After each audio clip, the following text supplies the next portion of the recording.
pembongkaran sepihak bisa menjadi sebuah presiden buruk bagi iklim investasi atau berusaha di Indonesia.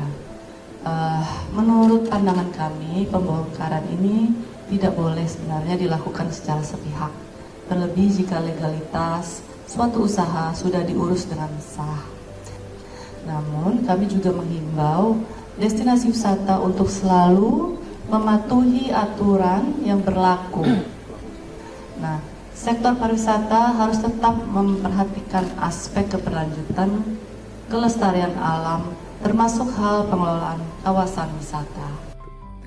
Terus saya mohon maaf pada semuanya apabila berbagai langkah yang saya lakukan ada pihak-pihak yang tidak berkenan. Ya memang pemimpin harus mengambil keputusan-keputusan yang bermanfaat bagi orang banyak, bukan hanya memikirkan bermanfaat bagi beberapa orang. Dan pro kontra itu biasa, suka dan tidak suka itu biasa. Yang penting saya bisa terus menjalankan berbagai aktivitas dengan baik dan memberikan manfaat bagi masyarakat yang lebih luas, dan bukan berpikir hari ini tetapi berpikir ke depan, karena jarang di antara kita yang memikirkan ke depan. Semua hanya berpikir bagaimana kebutuhan hari ini terpenuh. Ya tergantung tingkatan manusianya. Selamat datang di channel Sedikit Politik. Jangan lupa subscribe. Ketegangan sempat terjadi di tengah upaya penataan kawasan wisata Puncak oleh pemerintah Provinsi Jawa Barat. Salah satu momen yang menyedot perhatian publik adalah tindakan Gubernur Jawa Barat, Deddy Mulyadi, yang memimpin langsung pembongkaran tempat wisata Hibiscus Fantasi. Aksi ini kemudian memicu reaksi dari Menteri Pariwisata, Ibu Widianti Putri Wardana, yang menyampaikan kritik terbuka kepada Deddy Mulyadi terkait langkah pembongkaran tersebut. Menurut laporan resmi, pembongkaran dilakukan karena tempat wisata Hibiscus Fantasi diduga berdiri di atas lahan yang masuk dalam kawasan resapan air dan ruang terbuka hijau yang seharusnya tidak diperuntukkan bagi bangunan permanen.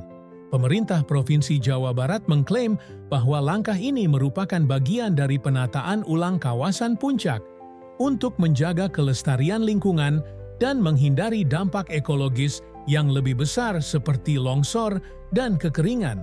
Namun, kebijakan ini tidak diterima begitu saja. Menteri Pariwisata menyampaikan keprihatinannya terhadap pembongkaran Hibiscus Fantasi yang dinilai sebagai objek wisata berpotensi tinggi dalam mendatangkan wisatawan. Dalam pernyataannya kepada media, Menteri Pariwisata menyebut bahwa langkah pembongkaran tanpa adanya koordinasi yang matang dengan kementerian terkait, termasuk Kementerian Pariwisata, dapat memberikan kesan negatif terhadap dunia usaha pariwisata. Menurut Menteri Pariwisata, kawasan Puncak memang perlu penataan, namun tindakan penertiban tidak semestinya dilakukan secara sepihak. Apalagi jika objek wisata tersebut telah memiliki izin usaha atau investasi yang sudah berjalan bertahun-tahun.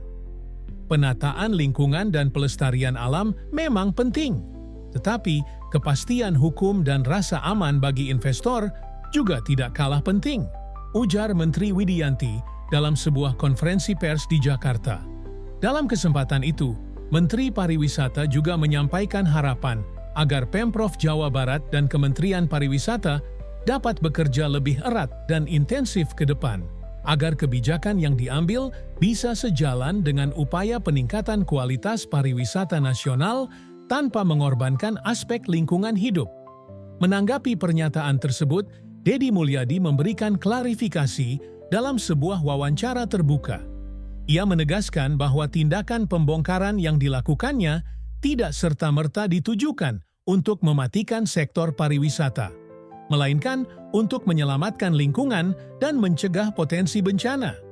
Ia juga menambahkan bahwa kawasan Puncak selama ini telah mengalami tekanan luar biasa akibat pembangunan liar yang tidak terkendali, termasuk dari sektor wisata komersial. Kami tidak menutup tempat wisata yang legal dan ramah lingkungan, tapi kalau ada bangunan besar berdiri di atas daerah resapan air, lalu limbahnya mencemari sungai, apa kita harus diam? Ini bukan soal bisnis semata, ini soal keberlangsungan hidup warga, ujar Deddy Mulyadi. saat diwawancara media lokal di Bogor. Menurut Dedi, pembongkaran Hibiscus Fantasy dilakukan setelah melewati proses verifikasi dan peringatan kepada pihak pengelola. Ia menyebut bahwa pihak pengelola telah diberi waktu untuk membongkar sendiri bangunan yang melanggar aturan, namun tidak ada tindakan yang berarti. Karena itu, pembongkaran pun dilakukan secara paksa oleh tim gabungan dari Pemprov Jawa Barat dengan pengawalan aparat keamanan. Dalam penelusuran dokumen legalitas, diketahui bahwa sebagian lahan tempat berdirinya Hibiscus Fantasy berada di zona konservasi yang masuk dalam peta rencana tata ruang wilayah (RTRW) Kabupaten Bogor sebagai zona larangan bangun. Namun pihak pengelola objek wisata mengklaim memiliki izin usaha pariwisata dan izin mendirikan bangunan (IMB) dari dinas setempat. Polemik pun mencuat di tengah masyarakat. Sebagian pihak mendukung langkah Dedi Mulyadi karena dinilai berani menertibkan pembangunan liar yang mengancam ekosistem di kawasan puncak. Namun, sebagian lainnya menilai tindakan itu terburu-buru dan kurang melibatkan dialog dengan para pemangku kepentingan, termasuk investor dan kementerian terkait. Di media sosial, berbagai tanggapan bermunculan. Warganet terbagi dua kubu. Ada yang menyebut Dedi sebagai sosok pemimpin berani yang tidak takut menindak pelanggaran, tapi ada juga yang merasa simpati terhadap para pekerja dan pelaku UMKM di sekitar kawasan wisata yang terkena dampaknya. Menurut laporan dari Dinas Pariwisata Kabupaten Bogor, pembongkaran tersebut berdampak langsung terhadap lebih dari 50 pekerja harian yang menggantungkan hidupnya dari aktivitas wisata di tempat itu. Selain itu, terdapat beberapa pedagang kecil dan pelaku jasa lokal seperti tukang parkir, ojek wisata, dan penjajah makanan yang mengaku mengalami penurunan pendapatan drastis setelah pembongkaran dilakukan. Menteri Pariwisata sendiri mengatakan bahwa pihak kementerian akan mengkaji ulang regulasi tentang pembangunan kawasan wisata yang berada di area rawan bencana dan konservasi lingkungan. Ia menyebut pentingnya peta zonasi yang jelas dan keterlibatan lintas sektor dalam setiap kebijakan penertiban, agar kejadian serupa tidak menimbulkan kebingungan dan ketegangan antara pusat dan daerah. Sejumlah pengamat kebijakan publik pun ikut bersuara. Pakar tata ruang dari Universitas Padjadjaran, Dr. Budi Prasetya, menyebut bahwa konflik seperti ini seharusnya bisa dihindari jika ada sinergi yang lebih kuat antara pemerintah daerah dan pusat. Menurutnya, pembangunan berkelanjutan hanya bisa terwujud jika seluruh pemangku kepentingan berbicara dalam satu forum bersama, bukan melalui pernyataan-pernyataan terbuka yang berpotensi menambah keruh suasana. Sementara itu, pengelola Hibiscus Fantasy dalam sebuah pernyataan tertulis menyampaikan rasa kecewa mereka atas tindakan pembongkaran yang dilakukan oleh pemerintah daerah. Mereka mengaku tidak mendapat pendampingan hukum yang memadai dan sedang mempertimbangkan untuk menempuh jalur hukum guna meminta keadilan dan kompensasi atas kerugian yang mereka alami. Ketua Asosiasi Pengusaha Wisata Jawa Barat, Hendra Sunario, juga turut menyampaikan pandangan. Ia mengatakan bahwa para pelaku usaha di sektor wisata membutuhkan kepastian hukum dan perlindungan dari pemerintah. Kami tidak menolak penataan kawasan, tapi kalau tidak ada sosialisasi dan tindakan tiba-tiba seperti ini, bagaimana kami bisa berinvestasi dengan tenang? Kami butuh regulasi yang tegas, tapi juga adil, ujarnya. Sementara itu, Dedi Mulyadi tetap bersikukuh bahwa langkah yang diambilnya sudah sesuai prosedur dan bertujuan untuk jangka panjang. Ia mengatakan bahwa kawasan puncak harus diselamatkan sekarang sebelum terlambat. Jika tidak, maka anak cucu kelak hanya akan mewarisi tanah longsor dan kekeringan, bukan kesejukan dan keindahan alam seperti yang dinikmati generasi saat ini. Dalam beberapa hari ke depan, sejumlah audiensi dan forum dialog antara pemerintah daerah, Kementerian Pariwisata, dan para pelaku usaha akan digelar untuk mencari jalan tengah dari konflik ini. pihak Kementerian Dalam Negeri juga telah menyatakan kesiapannya menjadi mediator antara kedua pihak agar persoalan ini bisa diselesaikan dengan bijak tanpa merugikan satu sama lain. Setelah pembongkaran tempat wisata Hibiscus Fantasi oleh Gubernur Jawa Barat, Deddy Mulyadi, dan kritik terbuka dari Menteri Pariwisata, perdebatan soal penataan kawasan Puncak terus bergulir. Dampak dari keputusan pembongkaran tersebut mulai terasa bukan hanya di lingkungan pelaku usaha, tapi juga secara luas di tengah masyarakat. Dalam bagian kedua ini, kita akan membahas reaksi berbagai pihak, dampak sosial ekonomi dari pembongkaran tersebut, serta langkah-langkah penyelesaian yang kini sedang dirumuskan oleh para pemangku kebijakan. Pasca pembongkaran, puluhan karyawan tetap dan pekerja harian yang sebelumnya bekerja di Hibiscus Fantasi kini harus kehilangan mata pencahariannya. Banyak dari mereka yang kini menggantungkan harapan pada bantuan dari pemerintah daerah dan menunggu janji pendampingan dari dinas sosial. Di antara mereka ada yang bekerja sebagai petugas kebersihan, penjaga wahana permainan, staf dapur, hingga pemandu wisata. Rata-rata dari mereka telah bekerja lebih dari 5 tahun dan mengandalkan penghasilan harian untuk mencukupi kebutuhan keluarga. Salah satu mantan pegawai, Rina, 43, mengungkapkan kesedihannya. "Saya sudah seperti keluarga di sana. Tiba-tiba tempatnya dibongkar. Kami semua terkejut. Sampai sekarang, belum tahu harus kerja apa," ujarnya dengan mata berkaca-kaca saat diwawancarai media lokal. Rina adalah ibu 2 anak yang sebelumnya bekerja sebagai petugas administrasi di kantor pusat Hibiscus Fantasi. Tidak hanya pekerja formal, pelaku usaha kecil di sekitar kawasan wisata juga terkena imbasnya. Warung makan, kios oleh-oleh, pedagang asongan, hingga tukang ojek wisata mengaku pendapatannya menurun drastis. Pendapatan yang biasanya stabil saat akhir pekan dan musim liburan, kini nyaris nol sejak pembongkaran dilakukan. Ahmad, seorang tukang ojek yang biasa mangkal di dekat gerbang utama Hibiscus Fantasi, menyebut bahwa sejak tempat wisata itu tutup, ia hanya mendapat 1 atau 2 penumpang dalam sehari. "Biasanya saya bisa bawa pulang Rp150.000 sehari.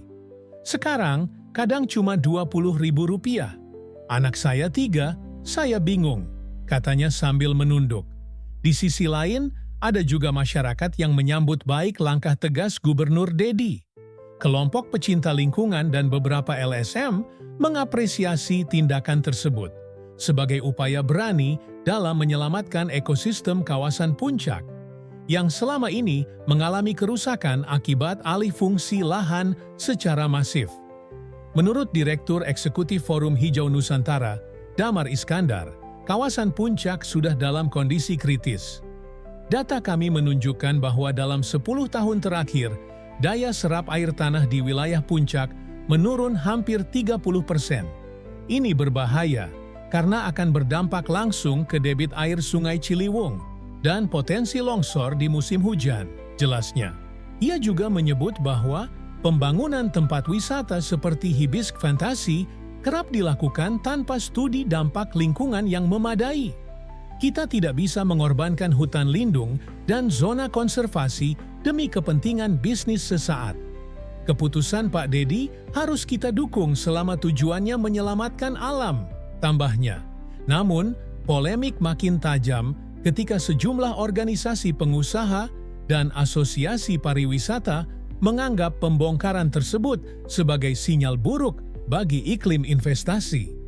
Ketua Umum Himpunan Pengusaha Wisata Nusantara, Niken Wahyuni, menyoroti bahwa tindakan tersebut bisa memicu efek domino di sektor pariwisata lokal. Investor jadi takut. Mereka ragu apakah izin yang mereka punya bisa menjamin keamanan usaha. Pemerintah harus memperjelas batas zona pembangunan dan membuat SOP penertiban yang mengedepankan dialog, ujarnya dalam forum diskusi di Jakarta. Merespons situasi ini, pemerintah pusat melalui Kementerian Dalam Negeri dan Kementerian Pariwisata mulai memfasilitasi dialog antara pemerintah provinsi dan pelaku usaha. Salah satu solusi yang sedang dipertimbangkan adalah skema relokasi untuk tempat-tempat wisata yang terlanjur berdiri di zona terlarang, namun memiliki nilai ekonomi tinggi. Kementerian Pariwisata juga tengah menyusun pedoman baru tentang pembangunan tempat wisata berbasis kelestarian lingkungan. Pedoman ini mencakup panduan zonasi, audit lingkungan berkala, dan mekanisme kolaborasi antar instansi agar tidak terjadi tumpang tindih wewenang seperti dalam kasus Hibiscus Fantasi. Gubernur Deddy Mulyadi menyambut baik upaya dialog ini, namun tetap menegaskan bahwa pelanggaran terhadap tata ruang dan kerusakan lingkungan tidak bisa ditoleransi. Ia juga mengajak pelaku usaha untuk mulai mengubah pendekatan bisnisnya ke arah yang lebih ramah lingkungan dan berkelanjutan. Dalam pernyataan resminya, Deddy menyebut bahwa pemerintah provinsi telah menyiapkan rencana pembangunan kawasan wisata baru berbasis ekowisata di zona aman dan legal. Kami akan libatkan warga sekitar, pelaku UMKM, dan investor yang berkomitmen pada prinsip pembangunan berkelanjutan. Ini bukan akhir dari pariwisata di Puncak, ini justru awal yang baru, ujarnya. Meskipun begitu, warga terdampak berharap agar pemerintah tidak hanya berhenti pada perencanaan. Mereka menginginkan tindakan konkret, termasuk bantuan sosial, pelatihan kerja, dan penempatan ulang pegawai yang kehilangan mata pencaharian. Salah satu harapan tersebut datang dari komunitas ibu rumah tangga di kawasan Cisarua, yang biasanya menyuplai makanan ringan ke kantin Hibiscus Fantasi. Mereka berharap ada pelatihan usaha baru atau pembukaan lapangan kerja alternatif agar ekonomi rumah tangga mereka bisa kembali stabil. Di tengah kisruh ini, muncul pula inisiatif warga lokal untuk membuka wisata alam berbasis komunitas, seperti trekking, homestay, dan edukasi pertanian. Komunitas Puncak Lestari, misalnya, menggagas program wisata edukatif di kebun teh dan peternakan organik yang dikelola warga. Ketua komunitas tersebut, Yayan Supriyadi, menyebut bahwa masyarakat Puncak harus menjadi subjek utama dalam pembangunan wisata.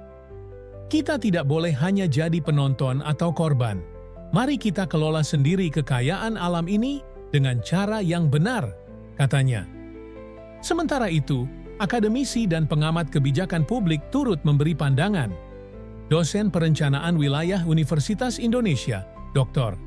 Fadli Ramadan, menyebut bahwa konflik ini mencerminkan pentingnya sinergi antar lembaga dan partisipasi publik dalam setiap pengambilan keputusan besar. Tidak cukup hanya berpegang pada regulasi. Kita butuh pendekatan sosial dan komunikasi yang baik, agar kebijakan bisa diterima semua pihak. Kalau tidak, ya begini jadinya. Saling menyalahkan dan merugikan banyak pihak, ujarnya. Kedepan, publik berharap bahwa tragedi sosial seperti ini tidak terulang.